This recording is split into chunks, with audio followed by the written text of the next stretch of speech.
Hello friends, हाय, मेरा नाम है रॉथर जेलिस इज माय नेम और स्वागत है आपका हमारे चैनल में सेगमेंट में। राइट, सो आज हम बात करने वाले हैं नीट के ऊपर। सो टॉपिक देखकर समझ में आ गया होगा बहुत सारे लोगों को कि एग्जैक्टली हम करने क्या वाले हैं। सो टॉपिक मेन ये है कि आपको पता है कि आपका नीट का रिजल्ट कब आएगा। सर, थोड़ा सा एक लिटिल बिट आइडिया आप हमें दीजिए कि कुछ रूल जो चेंज हुए हैं कि यहाँ पर नीट का रिजल्ट कब आने वाला है। देखिए रॉथर जी, क्या है कि ये इन्फॉर्मेशन स्टूडेंट को थी तो पहले से फेज 2 रजिस्ट्रेशन के नाम से, लेकिन कई सारे स्टूडेंट्स का मेरे पास फ़ोन आया था और उनका कहना था कि सर ठीक है, हम तो करेंगे या नहीं करेंगे, इसको लेके असमंजस में थे।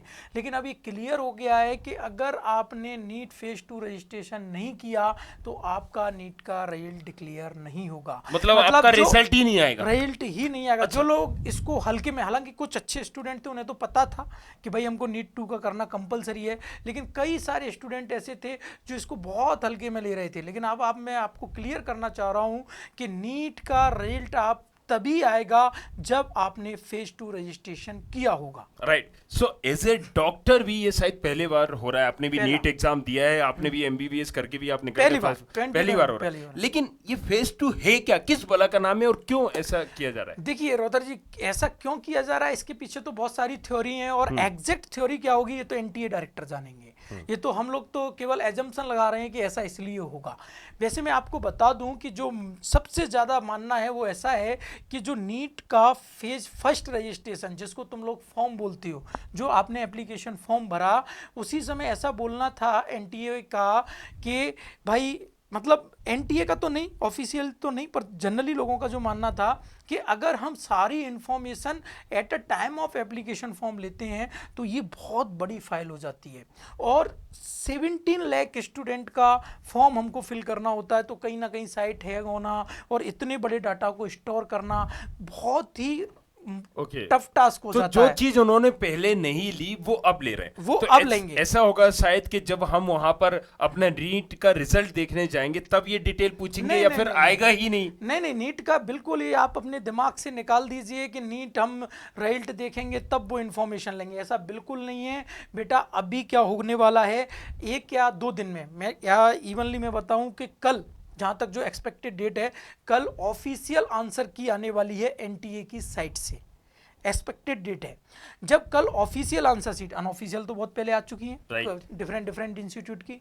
कल जब ऑफिशियल आंसर की आएगी उसके बाद वो फेज 2 रजिस्ट्रेशन का पोर्टल ओपन करेंगे और उसमें वो हार्डली 2 या 3 या 4 दिन, जो भी लास्ट डेट देंगे, वो अनाउंस कर दी जाएगी एनटीए की साइट पर जहां पर आपने एप्लीकेशन फॉर्म डाला है। तो आपको जो लास्ट डेट दी है उससे पहले वो नीट फेज 2 रजिस्ट्रेशन करना है। अगर आपने फेज 2 रजिस्ट्रेशन लास्ट डेट से पहले नहीं किया तो नीट का जिस दिन रिजल्ट आएगा आपका रिजल्ट उस लिस्ट में नहीं होगा और आप कोई क्लेम भी कहीं नहीं कर सकते हैं। ये आपने बड़ा अच्छा यहाँ पर एक मुद्दा उठाया भी, बताया भी, लेकिन मेरा फिर भी ये सवाल है।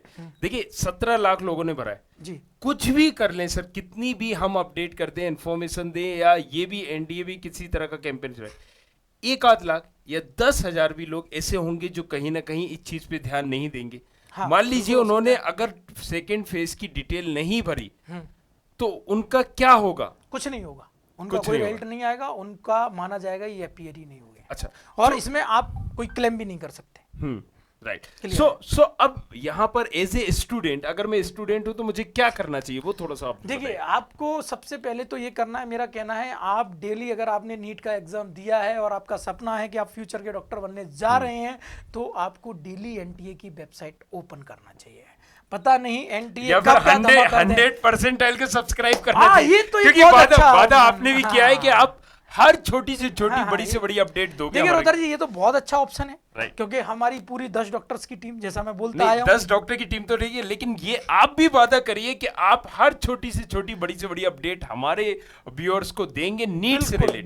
बिल्कुल ये वादा है बेटा मेरा कि मैं हर छोटी से छोटी अपडेट, जिस दिन डेट आएगी नीट फेज 2 रजिस्ट्रेशन की, तो सबसे पहले वीडियो आपको 100% टाइम पे मिलने वाला है। यहाँ पर राहुल जी के बारे में मैं बताऊं थोड़ा सा, एक खासियत ये है कि इन्होंने खुद ने नीट का एग्जाम दिया हुआ है, कई बार दिया हुआ है। हमारे टाइम पे पीएमटी हुआ करता था। राइट, पीए। और दूसरी बात यह है कि एक डॉक्टर भी है तो समझते हैं, लेकिन उसके बाद मैं आपको एक चीज और बता दूं, इन्होंने एज ए इंस्टीट्यूट में, राइट, यहां पर भोपाल में 2 से 3 सेंटर आपने चलाए हुए बिल्कुल, बिल्कुल। जिसमें आपने नीट्स की प्रिपरेशन कराई हुई है और बच्चों को नीट्स के साथ गारंटी के साथ Government- निकाला हुआ है कि अगर आपको कॉलेज नहीं मिलेगा, अगर तो आप हम नीट फीस में नहीं नहीं निकलेंगे तो फीस रिफंड। सो अनुभव बहुत सारा आपको मिलेगा यहाँ पर, आपको ऐसी चीजें मिलेगी शायद आपको कोई और नहीं बता पाए, क्योंकि एक जो अगर मैं हूं सपोज मेरा बैकग्राउंड नीट नहीं है तो मैं इंफॉर्मेशन गेन करूंगा, वहां से लेके आऊंगा। लेकिन अगर मैं बात करता हूं डीटी की सर, तो आप मुझसे कहीं से भी पूछ लीजिए, वो चीज आप पूछ लीजिए जो शायद डीटी वालों को भी नहीं पता है, क्योंकि सेम सिचुएशन हमारी है अच्छा दैट्स ग्रेट। हाँ। फिर काफी मजा आने वाला है सारी चीज। अच्छा, कुछ आप पीपीटी भी आपने बनाई थी जो इन्फॉर्मेशन हाँ, मिल रही थी, वो मैं बताइए। बच्चों को बताने जा रहा हूँ कि आंसर की डलेगी, होपफुली वो कल डलने वाली है ना, या परसों, बस इससे ज़्यादा लेट नहीं होगी। जैसे ही ऑफिशियली आंसर की रिलीज हो जाएगी, एनटीए उसी साइट पर फेज 2 रजिस्ट्रेशन की लिंक ओपन कर देगा। आपको लिंक पर जाना है और लिंक पर जाने के बाद आपको क्या क्या तैयारी पहले करनी है, क्या क्या लिस्ट ऑफ डॉक्यूमेंट है, ये मैं आपको बताने जा रहा हूँ। अच्छा, तो वैसे ये आप लिटिल बिट आइडिया दोगे कि ये लिंक लगभग कितने दिन तक तो ओपन रहेगी? ऐसा मेरा मानना है कि 4 से 5 दिन का टाइम तो इनको देना ओके। पड़ेगा। और लगभग ये इसी वीक लॉन्च होगी? हाँ, इसी वीक ये लॉन्च होने वाली, क्योंकि इसके टाइम के बाद ही आपका रिजल्ट आने वाला है। तो अगर मैं बात करूं, ऑलरेडी नीट लेट हुआ है तो काउंसलिंग जल्द से जल्द करानी है। तो अगर हम जो एक्सपेक्टेड कर रहे हैं कि 16 अक्टूबर तक नीट का रिजल्ट आ जाना चाहिए, तो अगर 16 अक्टूबर तक रिजल्ट देना है तो ये सारी प्रोसेस तो पहले घुमा फिरा करनी के है। अगर हम बात करें तो सीधा सा पॉइंट ये आ रहा है कि इससे पहले जो नीट हुआ करता था उसमें ये लोग डॉक्यूमेंट और ये प्रोसीजर पहले किया पहले करते करते थे, कोई फेज Right. 2 नाम का रजिस्ट्रेशन नहीं हुआ करता राइट। था। अब उन्होंने जो पहले किया करते थे उसी प्रोसीजर को बाद में कर दिया। लेकिन यहाँ पर जो हम लोगों के लिए ड्राबैक ये है कि अगर आपने उसको नहीं फिल किया तो आपका रिजल्ट नहीं है। चलिए अब आप डॉक्यूमेंट हाँ, बता तो दीजिए। अगर मैं डॉक्यूमेंट की बात करूं तो नीट फेज 2 रजिस्ट्रेशन में बेटा आपको पर्सनल डिटेल भी भरना होगा और साथ में कुछ एजुकेशन डिटेल भी आपको देनी है। यहाँ पर ये पर्सनल डिटेल तो ठीक है, लेकिन इसमें जो सबसे इंपॉर्टेंट वाली बात है, मैं केवल हाईलाइट को ही जो बातें हैं हाईलाइट वाली वही बताऊंगा, क्योंकि अगर मैं सारी डिटेल करूंगा तो वीडियो काफ़ी बड़ा हो जाएगा। और आपको टेंशन लेने की ज़रूरत इसलिए नहीं है कि जिस दिन रजिस्ट्रेशन ओपन होगा 100% की टीम आपके साथ होगी। जो नंबर डिस्प्ले पे है आप कॉल करके डायरेक्ट पूछ लेंगे। तो जो हाईलाइट है, अगर मैं बात करूं तो सबसे ज़्यादा आपको ये जो डॉक्यूमेंट है, belong to minority, religious minority, इसके बारे में आपको डिटेल भरना होगा। और ये आपको बिल्कुल ऑथेंटिक भरना होगा, क्योंकि हो सकता है वो इसका कोई भी documentation at the time of admission आपसे मांग ले। अभी कोई डॉक्यूमेंटेशन वो नहीं मांग रहे हैं, अभी तो वो ऑप्शंस देंगे। अच्छा, तो मतलब उसी में हमें से आपको ये choose भी ध्यान करना में है। रखना है, अगर मान लीजिए हमने यहाँ पर कोई डॉक्यूमेंट भरा और चॉइस फिलिंग में या काउंसलिंग में दूसरा डॉक्यूमेंट सबमिट किया तो आप वो cancel- काउंसलिंग भी कैंसिल हो सकती है। बिल्कुल, आपका एडमिशन कैंसिल हो सकता है। सो आपको ये भी चीज समझना है कि जो आप यहाँ पर भरेंगे उसका डॉक्यूमेंटेशन प्रूफ आपके पास होना राइट, चाहिए। जिस तरीके से अगर हम बात कर लें एक XYZ एग्जांपल के तौर पे ले लें, आपने 12th दिया है राइट, एमपी बोर्ड में वही नाम आता है जो आपने भर के भेजा है राइट, वही सारी चीजें होती है। तो यहाँ पर आपको इसको उतना ही सीरियस लेना है, क्योंकि ये चीज आपका शायद ड्रीम कॉलेज रोक भी सकती है। जी यस। हाँ, दूसरा अगर मैं एजुकेशन डिटेल की बात करूं तो 12th की डिटेल तो आप भर चुके हैं फेज 1 में। यहाँ पर आपसे इंपॉर्टेंट बात यह बेटा 10th और 11th की डिटेल मांगी जा रही है। सबसे बड़ा चैलेंज है 11th की डिटेल। कई सारे स्टूडेंट्स का मेरे पास फोन आया कि सर हमको तो 11th की मार्कशीट ही नहीं पता, क्योंकि आप भी जानते हैं एज अ काउंसलर आप DTA के हैं, 11th की मार्कशीट कोई संभाल के नहीं रखता है। और यहाँ पर NTA वालों ने 10th के साथ साथ 11th की भी डिटेल मांग ली है। तो अब ऐसे बहुत सारे स्टूडेंट हैं जिनका कहना है कि सर मैं क्या करूं, मेरे पास 11th की कोई भी डिटेल नहीं है। तो बेटा अगर आपके पास मार्कशीट नहीं है तो समय है, जल्द से जल्द आप स्कूल पहुंचे। राइट, स्कूल से जाके अभी भी निकाल सकते हैं, अभी भी मार्कशीट निकालो। और इवन अगर मार्कशीट निकालने में टाइम लगता है, क्योंकि यहाँ तो आपको 2 से 4 दिन का ही टाइम मिलने वाला है, तो आप उस स्कूल से अपने मार्क्स लेके आए। मैं क्लियर करना चाह रहा हूँ कि यहाँ पर ये मार्कशीट अपलोड नहीं कराएंगे, ये यहाँ पर आपसे मार्क्स डलवाएंगे कि कहाँ कितने हैं। तो ये मार्क्स डाल के अपन फेज 2 रजिस्ट्रेशन कर लें, उसके बाद अपने को टाइम मिल जाएगा तो हम मार्कशीट अप्लाई करके स्कूल से निकाल सकते हैं। तो ये काम आपको करना है। अगर मैं बात करूं कि एजुकेशनल डिटेल में तो 10th की सारी डिटेल आपको भरना है, लेकिन जो सबसे इंपॉर्टेंट डिटेल अगर मैं हाईलाइट अगर आपसे करना चाहूं तो आपको प्लेस ऑफ स्कूलिंग ये कुछ ऐसी डिटेल मांगी हैं जिनको जनरली एग्जाम में बच्चे नहीं मांगते या नहीं सोचते हैं। तो प्लेस ऑफ स्कूलिंग पर बहुत बड़ा डिस्प्यूट मेरे पास बच्चों का आ रहा है। बच्चों का कहना है कि सर हमने तो एक गांव से किया है और वो गांव फलानी तहसील के फलाने जिले के अंदर आता है, नाम ही याद नहीं है हमें, नाम ही याद नहीं है, या नाम हमें तो याद है पर दुनिया को क्या पता कि कितने सारे गांव हैं। तो उस जगह हम क्या इसमें भरेंगे? आपको परेशान होना नहीं है। जिस दिन ये, मैं फिर बोल चुका हूं, जिस दिन ओपन होगा उस दिन तो मैं गाइड करूंगा ही, क्योंकि एक लिस्ट आ जाएगी, पिक्चर क्लियर होगी, सारी चीजें और आपको लेकिन फैक्ट के उससे साथ भी पहले बताओ। मैं बता दूं, यहां पर जनरली प्लेस ऑफ स्कूलिंग में डिस्ट्रिक्ट का नाम मांगा जाएगा। जनरली एक्चुअल में क्या रहेगा वो तो हम at the time of registration मांगेंगे, पर डिस्ट्रिक्ट आपको यहां पर भरना होगा। अगर मैं इसी बात को थोड़ा सा डिटेल में अगर ले जाऊं तो ये पूरे सारे पॉइंट हैं पर्सनल डिटेल के, एजुकेशनल डिटेल के। अब मुद्दा ये नहीं है, ये सारी डिटेल तो मैंने आपको बता दी है और आप लोग जानते भी हैं। मुद्दा है 11th की डिटेल। यहाँ पर जो हम हाईलाइट करना चाह रहे हैं वो है 11th की। तो 11th की डिटेल में आपको ये सारा टोटल मार्क्स कितना है, कितना आपका ग्रॉस तो हम थोड़ा सा एक पढ़ के भी बता देते हैं सारे लोगों को कि आपको अगर आप पर्सनल डिटेल में आपको पाया जाएगा, if case of girls candidate, अगर आप लड़की है तो you are only the girl child of your parent, क्या आप सिर्फ ओनली वन पर्सन है, राइट? आप लोती है अपने पेरेंट्स की। प्लेस ऑफ रेसिडेंस, कहां से आप बिलोंग करती हैं, ये belong to minority, religious minority, mode of preparation और पास स्टेटस। से ये पास स्टेटस क्या है अगर एजुकेशनल डिटेल की बात करें? हाँ, पास स्टेटस मतलब आपने 12th पास कर लिया है और कब किया है? हाँ, कब किया है, मतलब आप एपीयर हैं या आपका रिजल्ट अभी आया है या नहीं आया, पेंडिंग है, किस बोर्ड से, वो आपको दिखना है। तो 10th का आपको पास स्टेटस लिखना है। 10th का आपको year of passing, appearing, qualify exam, place of schooling, right? इसके बाद type of school college, qualify examination status, qualify examination district. इसमें एक सवाल आपने पूछा था, one question arising in my mind, कि 10th की डिटेल उन्होंने कहीं ना, अच्छा 10th की नहीं 12th की ली थी, राइट? अभी 10th की नहीं ली, तो 10th और 11th की बची हुई है, तो ये 10th की डिटेल है।